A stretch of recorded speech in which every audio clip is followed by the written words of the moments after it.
நிர்மலா சீதாராமன் தொடர்ந்து தமிழகத்தை அவமதிச்சுட்டே இருக்கிறாங்க பார்லிமெண்ட்ல. ஆனால் இது புதுசாக இருக்குங்கண்ணா. இங்கே பாருங்க, நானும் முதலமைச்சரை நான் பல இடத்துல முதலமைச்சரை நான் கிரிட்டிசைஸ் பண்ணுறேன். தமிழகத்தினுடைய முதலமைச்சர் சரியா செயல்படலின்னு சொல்கிறேன். அதற்காக தமிழகத்தினுடைய மக்கள் சரியில்லைன்னு அர்த்தமா? முதலமைச்சர் ஆர்குமெண்ட் என்ன? இல்லை ஓட்டு போட்டு என்னை தேர்ந்தெடுத்தாங்க, நான் தான் முதலமைச்சர், என்னை நீ தவறா சொல்றனால தமிழ்நாட்டு மக்களை தவறா சொல்றேன்னு அர்த்தமா? இன்னைக்கு பாராளுமன்றத்தில் தர்மேந்திர பிரதான் அவர்கள் அங்க இருக்கக்கூடிய எம்பிக்கள் எப்படி பொய் சொல்றாங்க, எப்படி எம்பிக்கள் தவறா வழி நடத்துறாங்க, PM ஸ்ரீ பள்ளிக்கூடத்திற்கு தமிழக அரசு MOU பண்றதுக்கு ரெடியா இருந்தாங்க, எப்படி அதை மாத்தி பேசுறாங்க, இதைத்தான் சொன்னாரோ தவிர தமிழக எம்பிக்கள் பொய் சொல்றாங்க. தமிழக எம்பிக்கள் நாகரிகமா நடந்துக்கல, குறிப்பாக திராவிட முன்னேற்ற கழக எம்பிக்கள்.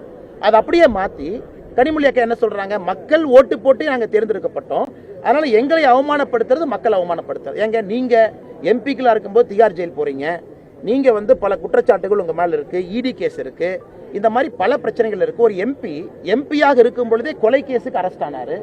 இந்த பகுதியில் ஒரு MP மேல குற்றச்சாட்டு இருக்கு. நான் சொல்றது எல்லாம் திராவிட முன்னேற்ற கழகம் ஆட்சிக்கு வந்த பிறகு MP மேல இருக்கக்கூடிய குற்றச்சாட்டு சொல்றேன். அப்ப கடலூர் MP சிறைக்கு போறாரு, அவர் மேல மர்டர் கேஸ் இருக்குன்னா மக்கள் மீது நாம் குற்றம் சுமத்துறோமா? எனக்கு இந்த லாஜிக்கே புரியலீங்கன்னா. நிர்மலா சீதாராமன் அவங்க என்ன சொல்றாங்க, தரவுகள் அடிப்படையில் தமிழகத்தில் பள்ளி கல்வித்துறையினுடைய திறன் குறைஞ்சிருக்கு. அதை மினிஸ்டர் என்ன சொல்லணும், இல்ல திறன் பாருங்க, திறன் மேம்பட்டு இருக்கு, இந்த டேட்டாவை பாருங்க, இதுதானே சொல்லணும். அவர்கள் டேட்டாவை வச்சு புள்ளி விவரத்தோடு நிதித்துறை அமைச்சர் பேசுறாங்க. தமிழகத்தினுடைய கற்றல் அறிவு குறைஞ்சிருக்கு, குறிப்பாக 8ஆம் கிளாஸ் வரைக்கும். அதனால இதை திருப்பி திருப்பி திருப்பி திருப்பி பேசுறது என்ன அர்த்தங்கன்னா, எதையோ மறைக்க முயற்சிக்கிறாங்க. எதற்காக பாராளுமன்ற கூட்டத்தொடரில் திமுக எக்ஸ்ட்ரா பெர்ஃபார்மன்ஸ், ஓவர் பெர்ஃபார்மன்ஸ் எதுக்கு நான் பண்றாங்க? அவங்க ஓவர் பெர்ஃபார்மன்ஸா இல்லையா? அவங்க வாங்கின காசுக்கு மேல நடிக்கிற மாதிரி இருக்கு. அது எதுக்கு? இந்த லிக்கர் ஸ்கேம் வெளியே வந்துடக்கூடாது, இதை பத்தி பத்திரிகை நண்பர்கள் கேள்வியே கேட்டக்கூடாது, லிக்கர் ஸ்கேமுக்குள்ளேயே சப்ஜெக்டை கொண்டு வராம சம்பந்தம் இல்லாம சுத்தலாம்.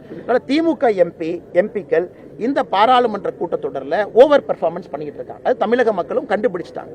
சம்பந்தமே இல்லாம பொய் சொல்றாங்க. தர்மேந்திர பிரதான் அவர்கள் மீது பொய் குற்றச்சாட்டு வைக்கிறாங்க. அம்மா நிர்மலா சீதாராமன் அம்மாவின் மீது பொய் குற்றச்சாட்டு வைக்கிறாங்க.